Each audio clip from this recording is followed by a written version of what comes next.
Shampoos వల్ల hair fall తగ్గుతుందా? Shampoos వలన హెయిర్ ఫాల్ తగ్గదండి. షాంపూ అన్నది జస్ట్ ఏంటంటే మనకు హెయిర్ మీద స్కాల్ప్ మీద అక్యుములేట్ అయిన గ్రీజ్ని వాష్ చేయడానికి. పోస్ట్ షాంపూ ఏదైతే కండిషనర్ యూస్ చేస్తారో జనరల్గా ఈ కండిషనర్స్ అంటే ఏంటి, ఒక రకమైన గ్రీజ్ అనమాట, అదొక పొమేడ్. ఆ హెయిర్ని ఏదైతే ఫ్రిజీ స్టేటస్ నుంచి దాన్ని ఏవి తీసుకుంటే ముఖ్యంగా మల్టీవైటమిన్స్ అనేది అన్ని కలిపి ఒకటే ట్యాబ్లెట్లో తీసుకుంటే మంచిదా, లేకపోతే హెయిర్కి సంబంధించి సపరేట్గా తీసుకోవాల్సిన వైటమిన్స్ ఉన్నాయా? హెయిర్కి సంబంధించి మ్యాక్రో అండ్ మైక్రో న్యూట్రియంట్స్ ఇలా చాలా ఎలిమెంట్స్ అవసరం ఉంది. Not one single agent will promote hair regrowth like standalone biotin hair regrowth. A kind of medicated dyes అని ఏదైతే ఉన్నాయో అవి సజెస్టబుల్లా? సో జనరల్గా అమోనియా ఫ్రీ డైస్ అంటారు, కానీ దాంట్లో అమోనియాని రీప్లేస్ చేయడానికి 20 other ingredients which are worse than ammonia use చేయబడతాయి. So that is why we need to check the ingredients. మీ అందరికి ఇప్పటికే అవగాహన ఉంటుంది, హెల్మెట్, షాంపూస్, సల్ఫేట్ ఉన్న షాంపూస్, అలాగే బయట పొల్యూషన్ మన హెయిర్ ఫాల్కి ఎంత ప్రముఖ కారణాలు. కానీ ఇందులో ఏది ఎక్కువ హాని చేస్తుంది? ఏదైనా మ్యాజిక్ ఫుడ్ ఉందా మన హెయిర్ గ్రోత్ని పెంచడానికి? దాని గురించి మనం మాట్లాడదాం. మనతో ఉన్నారు డాక్టర్ వాణి గారు from క్లియో skin and hair clinic. నమస్తే. హలో అండి, నమస్తే హర్షిని. ఇవన్నీ పొల్యూషన్ వల్ల మనకి హెయిర్ ఫాల్ జరుగుతుందని తెలుసు, బట్ వీటన్నిటిలో కల్లా ప్రథమంగా ఉన్నది ఏంటి, మెయిన్ కల్ప్రిట్ ఏది మన ముఖ్యంగా హెయిర్ ఫాల్కి? హెయిర్ ఫాల్ అన్నది సర్వసాధారణం. ఇప్పుడు మెన్లో కానీ ఉమెన్లో కానీ అవి డిఫరెంట్ రీజన్స్ మూలాన వస్తాయి అన్నమాట. మెన్లో అయితే దాన్ని ప్రధానంగా హార్మోనల్, అది ఆండ్రోజెనెటిక్ అలోపేషియా అంటాం. తర్వాత న్యూట్రిషనల్ అయి ఉండొచ్చు. తర్వాత మీరు చెప్పిన పొల్యూషన్ కానివ్వండి, స్ట్రెస్ కానివ్వండి, ఫ్రిక్షనల్ ఏదైతే హెల్మెట్స్ వాడటం మూలాన కానివ్వండి, హార్డ్ వాటర్ ద్వారా కానివ్వండి, లాస్ అన్నది ఉంటుంది. అదే ఉమెన్లో అయితే అది డిఫరెంట్గా ఉంటుంది అనమాట. యంగర్ ఏజ్ గ్రూప్ ఉమెన్లో ప్రైమరీగా వాళ్ళకి న్యూట్రిషనల్ డెఫిషియన్సీస్ ఎప్పుడైతే ఉంటాయో అప్పుడు హెయిర్ లాస్ ఎక్కువగా ఉంటుంది. Once they start reaching adolescence, అప్పుడు హార్మోన్ ప్రభావం అన్నది హెయిర్ లాస్కి ప్రధాన కారణం. ఏదైతే మనం పీసీఓడి గురించి డిస్కస్ చేసామో అది అడోలసెన్స్ ఏజ్ నుంచి వాళ్ళకి పీసీఓడి ఇంబ్యాలెన్స్ మూలాన కూడా హెయిర్ లాస్ అనేది స్టార్ట్ అవుతుంది. ఆఫ్టర్ అడోలసెన్స్ ఏంటంటే ఉమెన్లో యూత్ పీరియడ్, ఆ యూత్ పీరియడ్లో రిప్రొడక్టివ్ ఏజ్ గ్రూప్లో ఎప్పుడైతే ప్రెగ్నెన్సీ మూలాన లేదా హార్మోనల్ చేంజెస్ మూలాన పోస్ట్ ప్రెగ్నెన్సీ హెయిర్ ఫాల్ అన్నది కామన్. సో బేబీ ఫీడింగ్ వరకు కూడా they usually have this hair loss అనమాట. అండ్ ఆఫ్టర్ దట్ కొంచెం లేట్ ఏజ్లో వస్తే ఏంటంటే again because of the hormonal fluctuation female pattern hair loss అంటాం అనమాట దాన్ని. సో బాడీలో ఏదైతే ఒక లేడీ ఏజ్ ఇంక్రీజ్ అవుతున్న కొద్దీ బాడీలో ఫెమేల్ హార్మోన్ అన్నది ఫెమినైజేషన్ తగ్గుతుంది అనమాట. ఈ మేల్ హార్మోన్ లెవెల్స్ కొంచెం రైజ్ అవుతాయి. దాని మూలాన ఏంటంటే వాళ్ళకు ఆ ప్యాటర్న్లో హెయిర్ లాస్ స్టార్ట్ అవుతుంది. అది ఫీమేల్ ప్యాటర్న్ హెయిర్ లాస్ అంటాం. సో ఉమెన్లో ప్రైమరీగా హార్మోనల్ రూల్ చేస్తుంది, hormonal and nutrition. So apart from these ఏవైతే చిన్న ఫ్యాక్టర్స్ మనం మాట్లాడుకున్నామో, స్ట్రెస్ కానివ్వండి, పొల్యూషన్ కానివ్వండి, హార్డ్ వాటర్ కానివ్వండి, హెల్మెట్ వలన వచ్చే ఫ్రిక్షన్ కానివ్వండి, ఇవన్నీ కూడా కొన్ని రీజన్స్గా యాడ్ అవుతాయి. షాంపూస్, ఇప్పుడు మార్కెట్లో ఉన్న షాంపూస్ ఏవైతే ఉన్నాయో వీటన్నిటి వల్ల హెయిర్ ఫాల్ ఆగుతుంది. ఈ షాంపూ వాడితే హెయిర్ ఫాల్ ఆగుతుంది. షాంపూస్ వల్ల హెయిర్ ఫాల్ తగ్గుతుందా? షాంపూస్ వలన హెయిర్ ఫాల్ తగ్గదండి. షాంపూ అన్నది జస్ట్ ఏంటంటే మనకు హెయిర్ మీద స్కాల్ప్ మీద అక్యుములేట్ అయిన గ్రీజ్ని వాష్ చేయడానికి యూస్ చేసే లిక్విడ్ డిటర్జెంట్, అదొక షాంపూ. దాన్ని షాంపూ అంటాం మనం. సో ఈ షాంపూస్ ఎప్పుడైనా మైల్డ్వి చూస్ చేసుకోవాలి. హార్ష్ షాంపూస్, ఫ్రాగ్రెన్స్ ఎక్కువ ఉండడము, సల్ఫేట్స్ ఎక్కువ ఉండడము, ఇలాంటి షాంపూస్ యూస్ చేయడం వలన హెయిర్ అనేది రఫ్గా అయిపోయి ఫ్రిజీగా అయిపోయి హెయిర్ లాస్ ఇంక్రీజ్ అవుతుంది. అంటే మనకి ఇప్పుడు మనం యూజ్ చేస్తున్న షాంపూలో ఫ్రేగ్రెన్స్ ఉండకూడదు, అది ఫస్ట్. ఇంకొకటి సల్ఫేట్స్ ఉండకూడదు. సల్ఫేట్స్ ఈ రెండు లేకుండా ఉంటే we can consider that. We can consider using milder shampoos. యాక్చువల్గా మెడికల్ గ్రేడ్ షాంపూస్ అనేవి కొంచెం డిఫరెంట్గా ఉంటాయి. దాంట్లో ఏదైతే హెయిర్ గ్రోత్కి సంబంధించిన ఇంగ్రీడియంట్స్ అవసరమో, లైక్ కెఫీన్ కానివ్వండి, బయోటిన్ కానివ్వండి, ఫైల్ పర్డక్టేజ్ ఇన్హిబిటర్స్ కానివ్వండి, ఇలాంటి స్పెషల్ ఇంగ్రీడియంట్స్ కూడా యాడ్ అవుతాయి. సో అవి హెయిర్ లాస్ని తగ్గిస్తాయి అన్నమాట. Okay, super. సో ఈసారి మీరు షాంపూ కొనేటప్పుడు సల్ఫేట్ లేకుండా, మనకి ఫ్రేగ్రెన్స్ లేకుండా అండ్ మైల్డ్ షాంపూస్ వాడితే సరిపోతుంది. వాళ్ళకి హెయిర్ లాస్ అనేది కొంచెం తగ్గించే ఛాన్సెస్ ఎక్కువ ఉంటాయి కదా. అవునండి. పోస్ట్ షాంపూ ఏదైతే కండిషనర్ యూస్ చేస్తారో జనరల్గా ఈ కండిషనర్స్ అంటే ఏంటి, ఒక రకమైన గ్రీజ్ అనమాట, అదొక పొమేడ్. ఆ హెయిర్ని ఏదైతే ఫ్రిజీ స్టేటస్ నుంచి దాన్ని స్ట్రైట్ అండ్ స్మూత్ స్టేటస్కి తీసుకురావడానికి దాంట్లో హెవీ కండిషనింగ్ ఏజెంట్స్ యూస్ చేయబడతాయి. సో ఈ హెవీ కండిషనర్స్ మూలాన ఏమవుతుందంటే ఆ స్కాల్ప్లో అడిషనల్ గ్రీజ్ యాడప్ అయిపోయి ఆ గ్రీజ్ ఉన్న చోట అక్కడ ఉండే కొలోనియల్ ఫంగస్ లాంటిది గ్రోత్ ఎక్కువగా చెందుతుంది. దాని మూలాన చిన్న డాండ్రఫ్ సమస్యలు రావటము, ఇచ్చింగ్ రావటము, అలాగే ఆ పెంటప్ పైన గ్రీజ్ కానీ అండ్ అక్యుములేటెడ్ ఆ స్కాల్ప్ టిష్యూ అదంతా కూడా ఉండటం మూలాన ఇన్ఫెక్షన్స్ రావడము, హెయిర్ లాస్ అనేది వర్సన్ అవుతుంది. సో మెడికల్ గ్రేడ్ కండిషనర్స్ ఏంటంటే జనరల్లీ ఇవి aim at the route strength అనమాట. నార్మల్గా షాంపూస్ కానీ ఇవి కానివ్వండి. సో మనం మార్కెట్లో చూసే ఈ హెవీ కండిషనింగ్ షాంపూస్ కానివ్వండి, కండిషనర్స్ కానివ్వండి, వీ డోంట్ సజెస్ట్. ఓకే.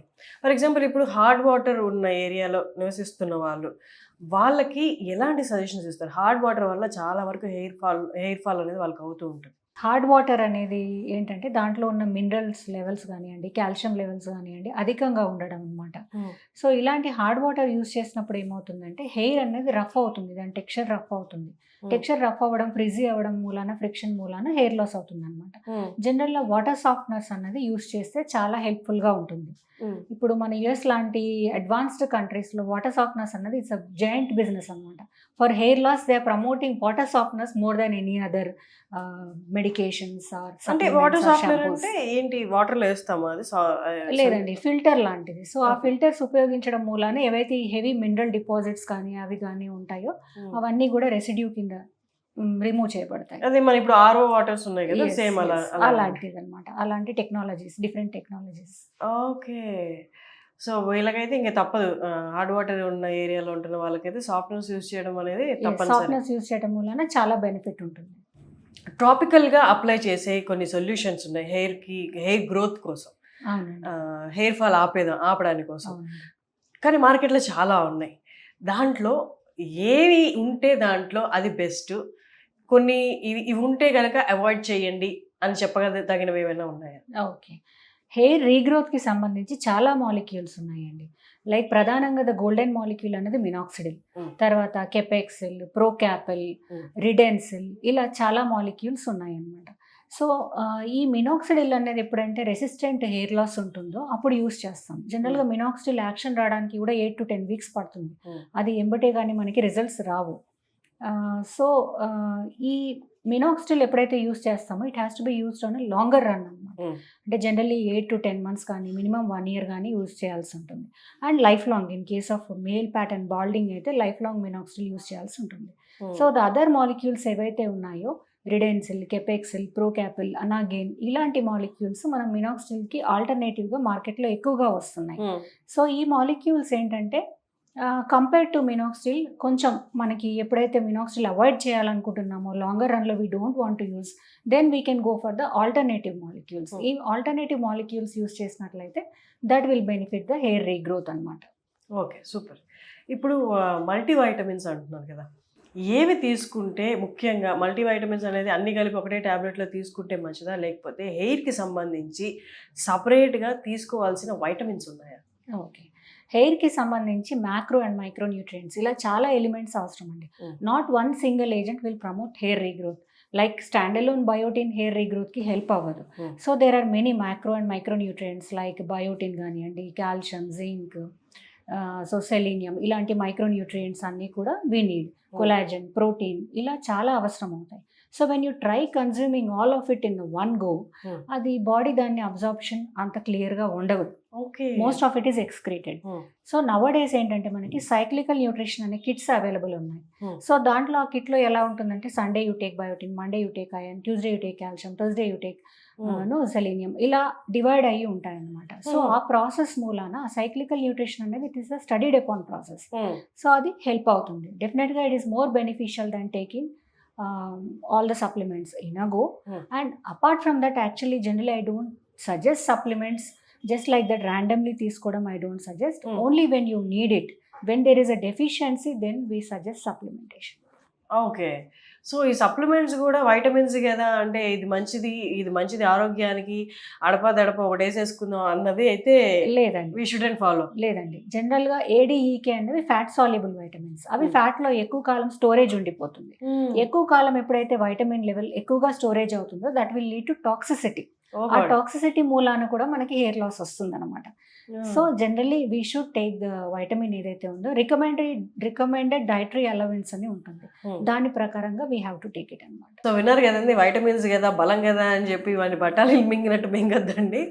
వాటికి కూడా ఎక్కువ అయితే మనకి సైడ్ ఎఫెక్ట్స్ చాలా ఉన్నాయి. సో గమనించి మీరు డాక్టర్ అపాయింట్మెంట్ తీసుకొని మీకు అవసరం అయితేనే వాడండి. నార్మల్గా చిన్న ఏజ్ నుండి ఇప్పుడు పెద్ద ఏజ్ అందరూ వాడుతున్నది hair colouring, dyeing. So dyeing అనేది హెయిర్ ఫాల్కి ఎంత అంటే సపోర్టివ్గా ఉంటుంది. హెయిర్ డైస్ అన్నది చాలా కామన్ అయిపోయిందండి. ప్రెసెంట్ ఉండే కాన్సెన్సస్ ప్రకారం ఏంటి అంటే above 25 greying of hair is taken as normal. Below 25 age group వాళ్ళకి greying of hair is actual greying of hair అనమాట. ఆ గ్రేయింగ్ ఆఫ్ హెయిర్ ఎందుకు వస్తుందని ఫస్ట్ మనం చెక్ చేసుకోవాలి. ఐదర్ B12 డెఫిషియన్సీయా, లేకపోతే థైరాయిడ్ డిస్టర్బెన్స్ జరుగుతుందా, లేకపోతే జెనెటిక్స్ మూలాన వాళ్ళకి ఆ గ్రేయింగ్ వస్తుందా, ఫస్ట్ అది చూసుకోవాలన్నమాట. ఎర్లీ ఏజ్లో when the root cause is identified it can be reversible to an extent. So when it is not reversible most of them use these hair dyes అన్నది కామన్గా యూజ్ చేస్తున్నారు. Not only for greying of hair, they are using it for streaking purpose, for colouring and all that. ఈ hair dyes అన్నది ఏంటంటే దాంట్లో కొన్ని bleaches కూడా use చేయబడతాయి. ఆ బ్లీచ్ యూజ్ చేయడం మూలన ఆ హెయిర్ షాఫ్ట్ అన్నది వీక్ అయిపోతుంది. The shaft structure becomes porous అనమాట, అంటే చిల్లులు పడినట్టుగా అవుతుంది. దాని మూలాన హెయిర్ బ్రేకేజ్ అవుతుంది, hair damage and hair loss జరుగుతుంది అనమాట. సో ఏది సజెస్టబుల్ డైయింగ్లో, అంటే ఏ కైండ్ ఆఫ్ మెడికేటెడ్ డైస్ అని ఏదైతే ఉన్నాయో అవి సజెస్టబుల్లా, లేకపోతే ఇప్పుడు పెద్ద పెద్ద సెలూన్లో కూడా మన నార్మల్గా బ్యూటీ పార్లర్స్లో కూడా చిన్న చిన్నవి కదా, పెద్ద పెద్ద వాటిలో కూడా ఇది దీంట్లో ఎలాంటి కెమికల్స్ లేవండి అని చెప్పి ఇస్తుంటారు, అవి సజెస్టబుల్? సో జనరల్గా అమోనియా ఫ్రీ డైస్ అంటారు, కానీ దాంట్లో అమోనియాని రీప్లేస్ చేయడానికి 20 other ingredients which are worse than ammonia use చేయబడతాయి అన్నమాట. So that is why we need to check the ingredient list first. So ఏవైతే టాబ్లెట్స్ కానివ్వండి, పీపీడీస్ కానివ్వండి, సల్ఫేట్స్ కానివ్వండి, ఇలా ఎలిమినేట్ చేసిన డైస్ అయితే హెల్ప్ఫుల్. జనరల్గా ఈ డైస్లో అవన్నీ దాని యొక్క అదెసివ్నెస్కి యూజ్ చేస్తారన్నమాట. డై ఎక్కువ కాలం హెయిర్ పైన నిలవడానికి they use all these chemicals అన్నమాట. So semi permanent hair dyes కానివ్వండి, those are little better than rest of them. And when coming to the skin condition, ఒకవేళ దే ఆర్ హ్యావింగ్ హైపోథైరాయిడిజం కానివ్వండి, pigmentation issues కానివ్వండి ఉన్నట్లయితే never go for the stronger dyes అనమాట. ఈ stronger dyes as we just discuss they cause sensitivity of the skin and pigmentation worsens on the skin also అనమాట. మరి ఏది doctors అంటే doctor suggest చేసే డైస్ ఉంటాయా, అలాంటివి ఉంటాయా మెడికల్ షాప్లో దొరికే? ఉంటాయండి, మెడికల్ డైస్ చాలా రకాలుగా అవైలబుల్ ఉంటాయి అనమాట. So apart from medical dyes vegetable dyes కూడా ఉంటాయి. మీకు నార్మల్గా అవైలబుల్ అయ్యే వెజిటేబుల్ డైస్, ఇండిగో కానివ్వండి, ఇలాంటివి కానివ్వండి, లేకపోతే ప్యూర్ హెన్నా పౌడర్ కానివ్వండి, ఏవైతే డార్కనింగ్ ఏజెంట్ యాడ్ చేయబడని డైస్ ఉంటాయో they can be safely used అనమాట. So apart from that if they really want to have that colour, hair colour or dye, then they can use the medical colours అన్నమాట. There are many medical grade colours which are available in the market which are very safe for usage. ప్రతి పార్లర్లో వెళ్ళిన వెంటనే చెప్పేది ఏంటి అంటే, మీరు henna apply చేశారా, హెన్నా అప్లై చేయకండి, హెన్నా మీ హెయిర్ని రఫ్ చేసేస్తుంది అని చెప్పి ప్రతి పార్లర్లో చెప్తూ ఉంటారు. ఎందుకని ఇలా చెప్తున్నారు? వాళ్ళ కరెక్టా, లేకపోతే మనం ఎప్పటి నుంచో వాడుతూ వస్తున్న గోరింటాకు పొడి, గోరింటాకు అవి కరెక్టా? సో హెన్నా అనేది ఏంటంటే just it is a plant powder. So అది బ్రిటిల్గా చేస్తుంది హెయిర్ని. మనం ఎప్పుడైతే ఎక్స్టర్నల్ కలర్ అప్లై చేస్తామో హెయిర్ కొంచెం రఫ్ అవుతుంది దాని మూలాన. సో ఆ రఫ్నెస్ మూలాన టెక్స్చర్ అనేది చేంజ్ అయిపోయి it feels frizzy. That's it. Maybe that is why considering don't use henna అనేసి. But that is one of the natural hair dye actually. Okay, ఇప్పుడు అవి యూస్ చేసిన తర్వాత ఆ ఫ్రెజీనెస్ పోవడానికి మళ్ళీ ఇంకేమైనా యూస్ చేసి ఏదైనా న్యాచురల్ సైడ్ ఉండవి? పోస్ట్ ఫ్రిజినెస్ మళ్ళీ మనకు కండిషనర్సే హెల్ప్ అవుతాయండి. డీప్ కండిషనింగ్ కానివ్వండి, ఆయిలింగ్ ఆఫ్ ద హెయిర్ కానివ్వండి. కండిషనర్స్ కూడా బ్యాలెన్స్డ్గా ఉండేవి ఏవైతే మెడికల్ గ్రేడ్ కండిషనర్స్ యూస్ చేయొచ్చు. ఈ మెడికల్ గ్రేడ్ కండిషనర్స్ అనేవి జనరల్గా మార్కెట్ కండిషనర్స్ లాగా హెవీగా మనకి ఆ సాఫ్ట్నెస్, స్మూత్నెస్ రాదు. But still they are helpful and they don't cause the additional hair loss అనమాట. థ్యాంక్ యూ అండి, thank you so much. So విన్నారు కదండి, హెయిర్ రిలేటెడ్ జాగ్రత్తలు చాలా తీసుకోవాలి, లేకపోతే మన ఈజీగా హెయిర్ ఫాల్ అనేది జరుగుతూ ఉంటుంది. సో ఈ వీడియో ద్వారా కొంత ఇన్ఫర్మేషన్ మేము షేర్ చేయగలిగాం. లేదు నాకు దీనికి బియాండ్ ఏదైనా ప్రాబ్లమ్స్ ఉన్నాయి హెయిర్ రిలేటెడ్ అనుకుంటే మీరు కన్సల్ట్ అవ్వచ్చు. వాణి గారిని కింద డిస్ప్లే అదే నెంబర్కి కాల్ చేసి మీరు అపాయింట్మెంట్ తీసుకోవచ్చు. Thank you.